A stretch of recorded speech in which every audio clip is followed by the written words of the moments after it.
Você já esteve em alguma situação quando a água passou por cima de você e faltou fôlego? Você já esteve em uma praia e, como dizem os jovens, você tomou um caldo, não sei como que fala essa gíria aí, mas a onda te levou e você de repente foi ali sendo levado pela onda e você tentou buscar ar e o ar não vinha? Esses dias um amigo me contou algo, não vou citar o nome, não pedi, mas ele falou que o filho dele sempre gostou de água, de piscina. E com medo ali da questão da piscina, na própria casa e tudo mais, ele, uma das vezes, deixou o filho, pulava na piscina do nada, deixou ele ficar um pouquinho lá. Bom, se ele sentir o desespero do faltar o ar, ele vai aprender e, na próxima ele vai ver que é perigoso. E diferente do que normalmente acontece, com essa criança não aconteceu isso. O pai, obviamente, pegou a criança já tinha ali bebido um pouco d'água e a criança não se importou nem um pouco com aquilo. E a criança continuou se entregando à água vez após vez. O que é mais perigoso? A criança que não percebe o perigo da falta do oxigênio ou a criança que vê o perigo da água que muitas vezes nos roubam o oxigênio? Já que a gente está em Piracicaba, o grande rio Piracicaba, imagine uma pessoa mergulhando nas águas turvas do rio Piracicaba. E ao mergulhar, aquela pessoa encontra uma parte do rio um pouco mais funda. E ao tentar nadar para cima, não consegue. E o oxigênio falta. E o desespero da falta do oxigênio toma conta daquela pessoa. O pânico é imediato, de comum, não para aquela criança, mas para aqueles que estão em uma razão um pouco mais fortalecida, um pouco mais desenvolvida, sabe o perigo da falta do oxigênio. O oxigênio é vital. Poucos minutos a falta do oxigênio na vida de uma pessoa leva a situações desastrosas, muitas irreversíveis, ou mesmo a morte fatal. Oxigênio nas profundezas. Eu e você precisamos buscar o oxigênio nas profundezas. Eu não sei qual é o maior perigo. Se o maior perigo é essa criança, representando agora eu e você, que não percebe o perigo da falta do oxigênio, ou se o perigo é quando nós só percebemos o perigo na hora que o perigo já está mais emergente. Temos uma história bíblica muito interessante, que fala a minha alma, fala a sua alma, fala ao meu coração e ao seu coração, nos convidando a encontrar oxigênio, seja nos momentos mais profundos, quando a nossa alma se depara com esta realidade, ou seja no cotidiano, quando nós precisamos entender que o oxigênio ele é vital, seja quando ele nos falta, por um episódio, alguma coisa incomum, ou seja, em qualquer outra situação da vida. Abra sua Bíblia comigo lá em Daniel capítulo 6, nós vamos ler aí, e eu quero orar enquanto você está abrindo. Pai, fala conosco, Senhor, fala conosco, nós precisamos desesperadamente ouvir a Tua voz. Fala conosco de forma que todos os barulhos, todas as distrações internas do nosso coração, ou até aquelas que podem acontecer no externo, não nos impeça de ouvir aquilo que o Senhor tem para falar para nós. Por favor, ó Deus, abra as nossas mentes, abra os nossos corações e fale profundamente a cada um de nós, atraindo-nos para algo melhor e maior que só o Senhor pode ter para nós. Abençoa-nos, ó Deus, abra a nossa mente, o nosso coração, age em nós com o poder do Teu Santo Espírito, te pedimos em nome de Jesus. Amém. Quando a circunstância da vida, quando o mundo, quando o meu coração e o seu coração tentam sufocar a nossa fé, sufocar a nossa relação com Deus, quando os decretos, quando a política, quando o trabalho, quando as demandas, quando as circunstâncias tentam tirar o nosso fôlego espiritual, somos convidados, como Daniel, a permanecer escolhendo aquilo que é mais importante. Aqui no capítulo 6 que nós vamos ler, nós temos este profeta Daniel. Ele já estava numa situação onde ele era idoso. A realidade, talvez muitos aqui. Ele servia no Império Medo-Persa. E a sua integridade era tão grande que ele se destacava entre todos. Após vasculharem a sua vida, tentando impedi-lo, prejudicá-lo de assumir o cargo de mais alto nível que poderia receber naquele lugar, ele então passa por essas situações a quais nós vamos ler. Pessoas que estavam à volta percebem que aquele que mais tem poder está dando a Daniel, ou está para dar a Daniel, grande poder. E então eles tentam de alguma forma prejudicá-lo, acusá-lo. Mas não encontram nada na vida de Daniel. O texto bíblico que será lido diz que Daniel era alguém íntegro em todas as suas atitudes. E então eles pensam, bom, ele é tão íntegro e tão dedicado a Deus que é possível que a gente consiga pegar alguma coisa da fé dele para acusá-lo, prejudicá-lo. E então, juntos, eles se unem para tentar prejudicar Daniel. E então, de uma forma manipulada, é feito um edito real do rei Dário, que não gostaria, não entendeu a forma com que estava sendo manipulado, e satanicamente tentam impedir Daniel de ter acesso ao trono de Deus. Esse contexto nos leva a entender que a perseguição religiosa, às vezes ela vem mascarada de legalidade política ou administrativa. Eu não sei na sua vida se ela se parece mais com a de Daniel ou como a minha. Talvez a sua maior pressão para não viver aquilo que Deus está te chamando a viver hoje seja dentro do seu próprio coração. Suas inquietações, suas distrações, o trabalho, o lazer, os estudos, a família.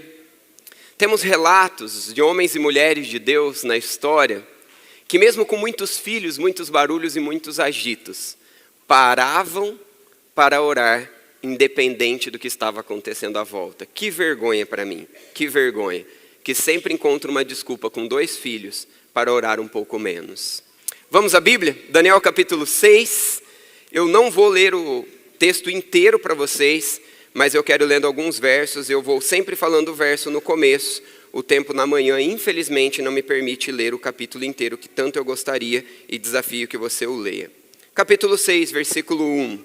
Dário achou por bem nomear 120 sátrapas para governarem todo o reino, e colocou 3 supervisores sobre eles, um dos quais era Daniel.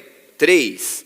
Ora, Daniel se destacou tanto entre os supervisores e os sátrapas por suas grandes qualidades, que o rei planejava colocá-lo à frente do governo de todo o império. Diante disso, os supervisores e os sátrapas procuravam motivos para acusar Daniel em sua administração governamental, mas nada conseguiram. Não puderam achar nele falta alguma, pois ele era fiel, não era desonesto, nem negligente. Finalmente, esses homens disseram: jamais encontraremos algum motivo para acusar este Daniel, a menos que seja algo relacionado com a lei do Deus dele. E assim os supervisores e os sátrapas, de comum acordo, foram falar com o rei. E aí eu pulo lá para a parte B do versículo 7. Então concordaram em que o rei deve emitir um decreto ordenando que todo aquele que orar a qualquer Deus ou a qualquer homem nos próximos 30 dias, exceto a ti, ó rei, seja atirado na cova dos leões. 10. Quando Daniel soube que o decreto tinha sido publicado, foi para casa, para o seu quarto, no andar de cima, onde as janelas davam para Jerusalém, e ali fez o que costumava fazer. 3 vezes por dia ele se ajoelhava e orava. Verso 11. Então aqueles homens foram investigar e encontraram Daniel orando, pedindo ajuda a Deus. Pedindo ajuda a Deus. 13. Então disseram ao rei: Daniel, um dos exilados de Judá, não te dá ouvidos, ó rei, nem ao decreto que assinaste. Ele continua orando 3 vezes por dia. Quando o rei ouviu isso, ficou muito contrariado e decidiu salvar Daniel. Até o pôr do sol, fez o possível para livrá-lo. O texto continua nos mostrando que o rei pretendia proteger Daniel, mas o rei não pôde, mesmo sendo o rei. Verso 21. Daniel respondeu: ó rei, vive para sempre. O meu Deus enviou o seu anjo que fechou a boca dos leões. Eles não me fizeram mal algum, pois fui considerado inocente à vista de Deus. Também contra ti não cometi mal algum, ó rei. E o texto continua. Eu pulei propositalmente uma parte importante do texto, que é a mais conhecida, aonde Daniel, então, precisa ser jogado à cova dos leões. E ao ser jogado à cova dos leões, Deus envia anjos e Daniel fica completamente protegido e guardado. Os leões não atacam, os leões não devoram. E pela manhã, no dia seguinte, o texto relata que o rei ficou angustiado a noite toda, não conseguiu dormir. E vai até ali a cova e pergunta ali para o lado de fora, angustiado, com voz desestabilizada: Daniel, o rei que tu serves pôde te guardar? E Daniel então responde que Deus havia o protegido e o guarda. E aí então o rei fica extasiado e alegre com aquilo que aconteceu, porque o rei, com todo o seu poder, não pôde preservar Daniel, porque ele havia decretado algo e a lei dos medos-persas não permitia que um decreto feito pudesse ser revogado. Mas o Deus de toda glória tem poder acima de todo rei. O Deus de poder é mais poderoso do que qualquer outra pessoa e qualquer outro sistema de poder. E o próprio Deus protege Daniel, e o rei então, após ver o que Deus havia feito e ver a situação de Daniel, alegra-se, e mais do que alegrar-se, ele decreta então que todas as pessoas deveriam adorar e servir ao único e verdadeiro rei, o verdadeiro Deus, o Deus ao qual Daniel servia. Mais que isso, ele manda com que aqueles que se juntarem montim para prejudicar Daniel de forma injusta e maligna, sejam jogados à cova dos leões juntamente com seus filhos e esposa. E ao serem jogados lá, imediatamente são atacados, e a Bíblia diz que todos os seus ossos foram destruídos. O texto mostra para a gente algo muito feroz, a ferocidade do inimigo contra a verdade, contra o reino de Deus, mas mostra também o poder feroz de Deus contra a malignidade e um Deus que acerta todas as coisas. Que maravilha nós estamos aqui. Que maravilha essa palavra de Deus. Busque oxigênio em todo o tempo da sua vida. Busque oxigênio no dia a dia, quando as coisas estão muito tranquilas, calmas, e quando as coisas estão acontecendo naturalmente. Busque oxigênio se relacionando com Deus. Busque oxigênio dependendo de Deus. Busque oxigênio nessa relação com Deus. Trate a oração com prioridade. O capítulo 6, versículo 10 nos mostra claramente que Daniel tinha uma prioridade. E essa prioridade era comum. Essa prioridade não veio em um momento atípico. Era algo que ele já tinha de forma comum, era prioridade para ele. Nem o decreto do rei, nem as pressões, nada o impedia de diariamente entender que a oração, o parar, não é só orar o tempo todo, que nós também devemos orar, e a palavra nos ensina, mas é o parar para buscar ao Senhor, o parar tudo e dizer: Deus, eu preciso do Senhor, agora tu és prioridade, agora minha alma se derrama na tua presença, agora nenhum barulho, nenhum agito, nenhuma demanda toma o lugar de prioridade que é só teu, ó Rei dos reis, Senhor dos senhores, aqui estou, porque preciso pregar para mim mesmo, preciso dizer para mim mesmo, preciso dizer para todos que estão à minha volta que tu és aquele que me protege, tu és aquele que me sustenta, tu és aquele que me realinha, tu és aquele que me perdoa, tu és aquele que me salva do mundo, do inimigo e de mim mesmo. Senhor, tu és prioridade na minha vida. Daniel com sua vida mostrava isso, e eu e você, como nós estamos, trate a oração como prioridade.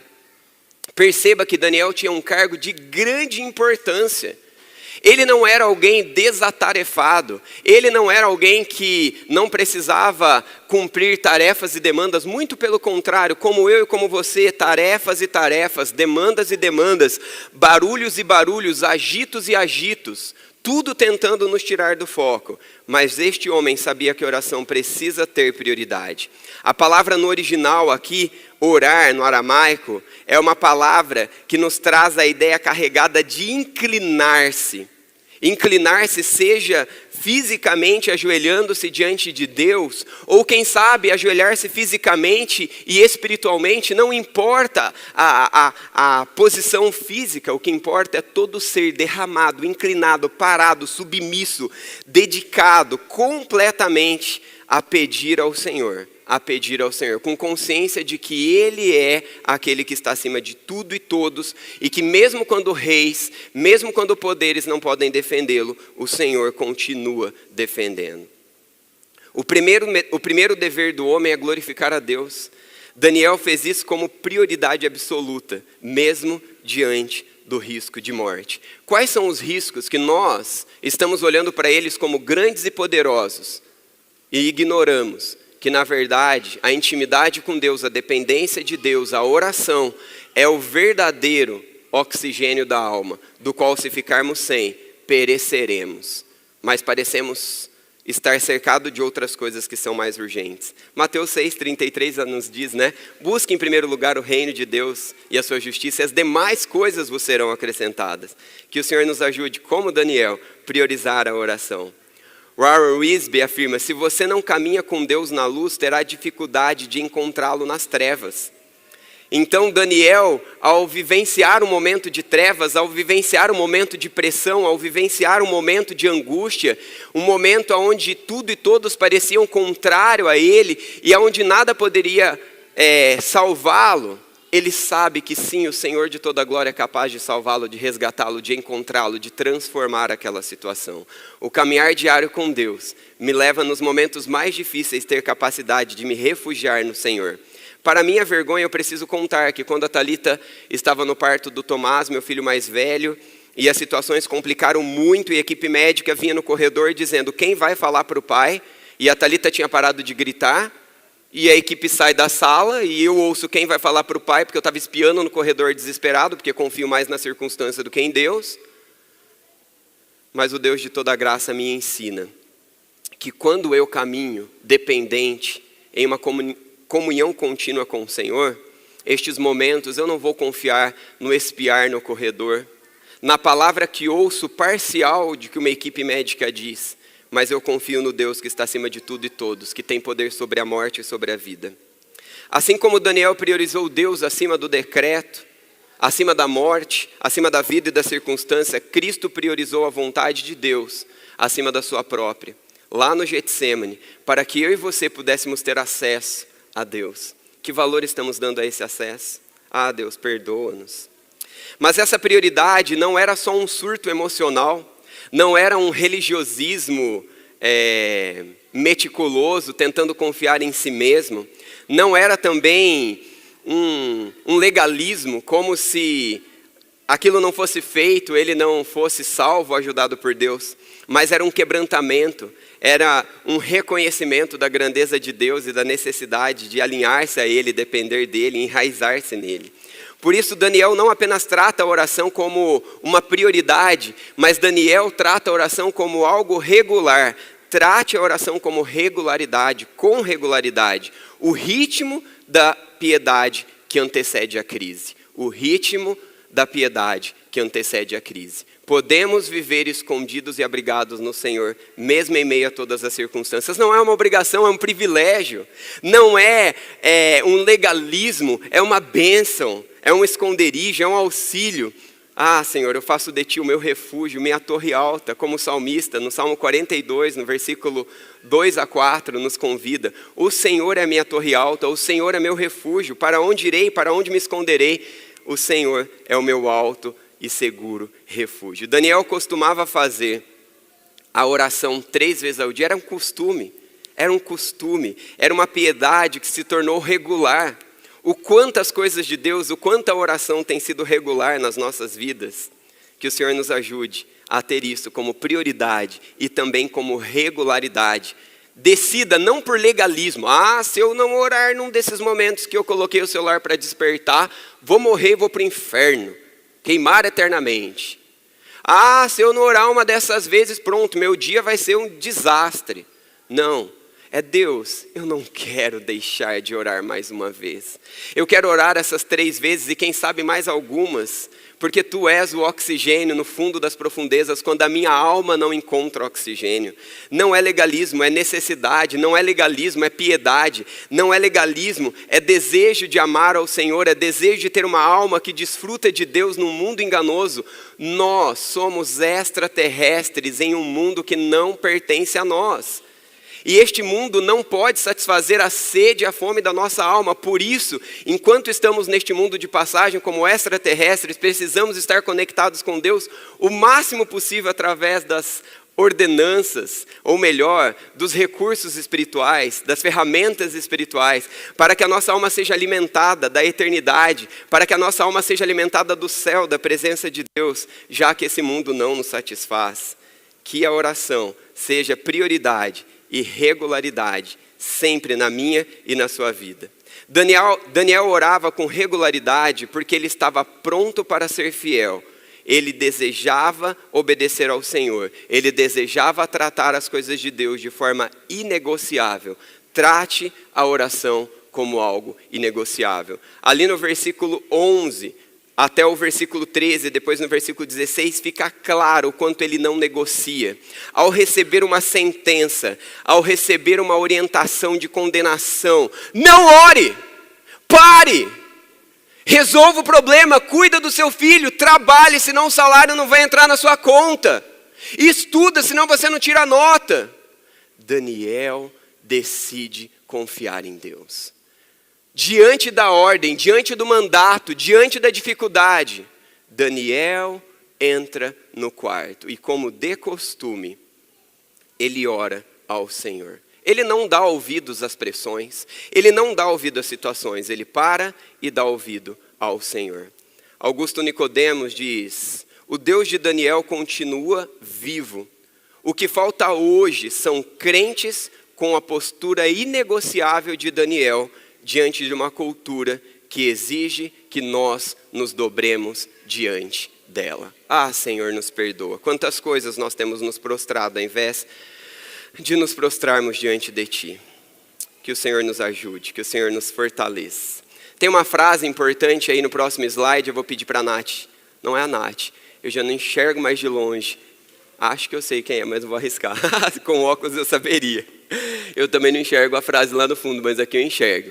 A oração precisa ser nossa prioridade acima de tudo, vivida em regularidade em todo o tempo e mantida como algo inegociável, custe o que custar. Você pode lê-la para mim? 1, 2, 3 e...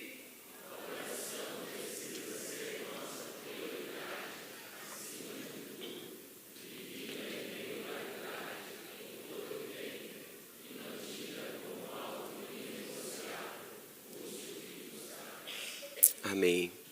Agende um tempo para orar e ore, defina um horário fixo, diário, para que você não abra mão da oração. Abra mão de outras coisas, como redes sociais, como e-mails, como sei lá o que, tarefas, responsabilidades ainda que sejam. Temos que cumpri-las, mas pode ser depois da oração.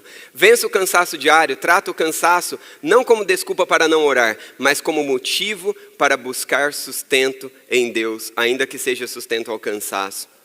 Integridade no trabalho hoje, que sua competência profissional seja tão alta, que sua única falha seja sua devoção radical a Deus, se é que pode chamar isso de falha. Ore com janelas abertas, não esconda sua fé no ambiente acadêmico ou corporativo por medo de ser cancelado ou perseguido, ou simplesmente por comodidade. Discipline sua família agora, devoção pessoal, devoção como casal, devoção como família, culto familiar. O mais importante na sua casa e na minha casa não é o lazer, não são os estudos, nem mesmo o trabalho, mas sim a nossa devoção ao Senhor de toda a glória. Descanse na sua cova atual. Aquela que você está vivendo agora, aquela que talvez você vai passar. Se a sua fidelidade te trouxe problemas, saiba que o Senhor está com você na cova para te sustentar. E aí uma frase que eu não coloquei aí, mas eu quero ler e encerrar assim: torno minha comunhão com Deus a prioridade absoluta, regular e inegociável na minha vida, pois minha sobrevivência depende exclusivamente da presença sustentadora do meu Senhor. Que o Senhor nos guarde. Feche seus olhos, ore ao Senhor, compartilhe com o Senhor seus pedidos, suas angústias, suas alegrias. Talvez você esteja distraído, talvez o seu coração esteja estranho, talvez você nem consiga orar, mas derrame-se ao Senhor, sentado, ajoelhado, como você preferir, derrame-se diante daquele que ouve. Assuma compromissos das quais você foi desafiado nesta verdade bíblica. Apresente diante do Senhor os pedidos do grupo de oração, aqueles que também estarão sendo colocados agora na projeção. Ore ao Senhor.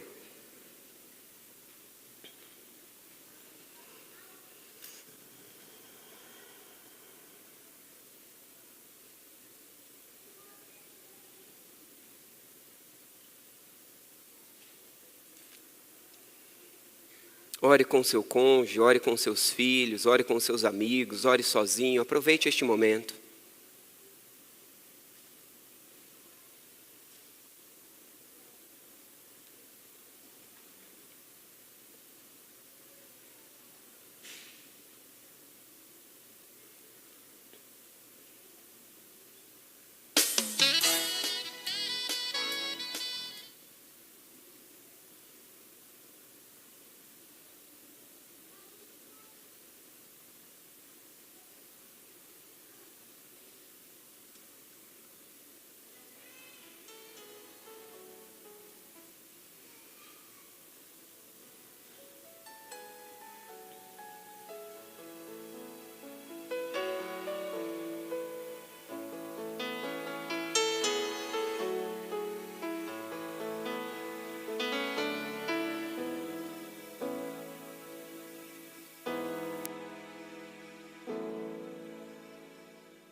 Senhor Jesus, nós queremos te louvar e te engrandecer, Pai, pelo dia que o Senhor nos dá, Senhor, pela tua presença, Deus, dentro dos nossos lares, Pai.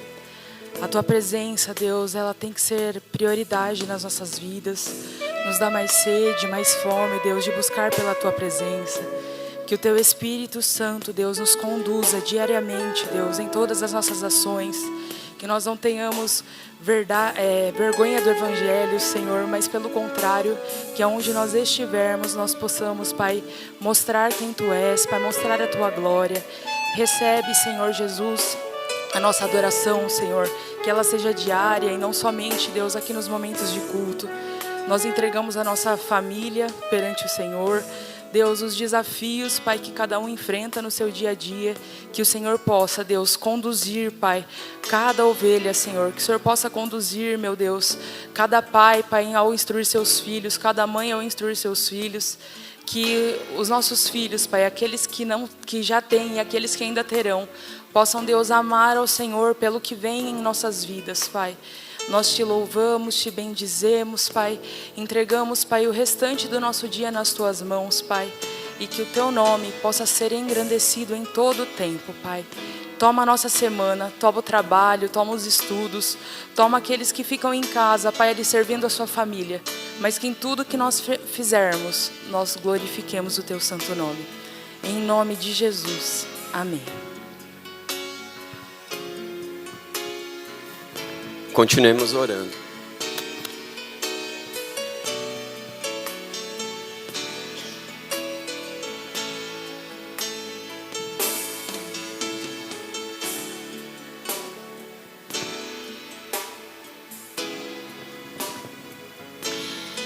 Senhor Deus e Pai, ainda assim, Senhor, na Tua presença, nós entregamos a Deus a nossa vida, o nosso dia e tudo que formos fazer, Senhor, que seja prioridade na nossa vida, Pai, entregar nas Tuas mãos primeiro, Senhor.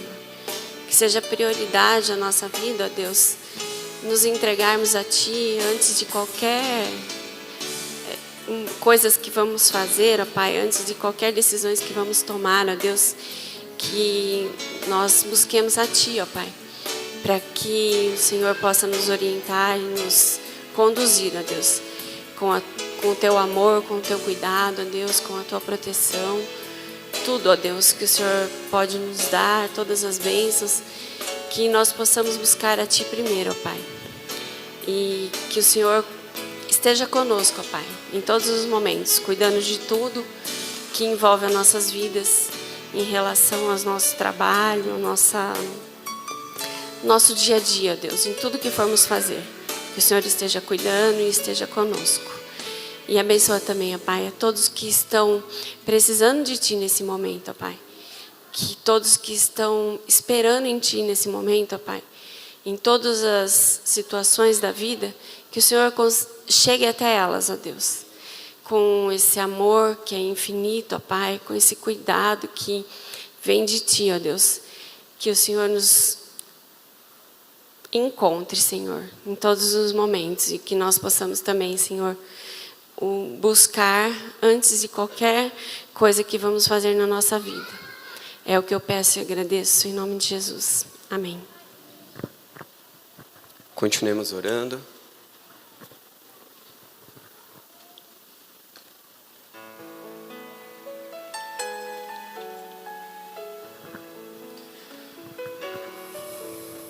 Querido Pai, nós agradecemos ao Senhor porque temos o privilégio de sermos chamados Teus filhos, que podemos nos achegar a Ti em oração, nos abrirmos, expormos as nossas necessidades, e agradecemos porque o Senhor nos conforta, o Senhor cuida de nós, o Senhor nos ouve.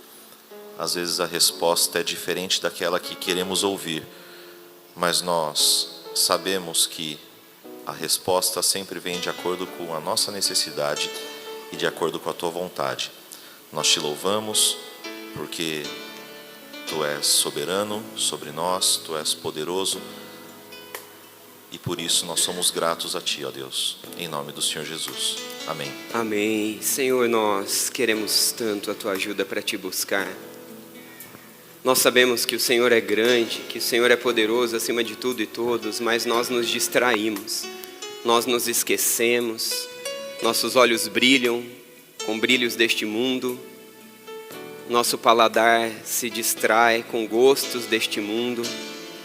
Ah, Senhor, não permita que nosso ser seja atraído para luzes brilhantes, que parecem brilhar tanto, mas que são tão pequenas, tão frágeis, tão falhas.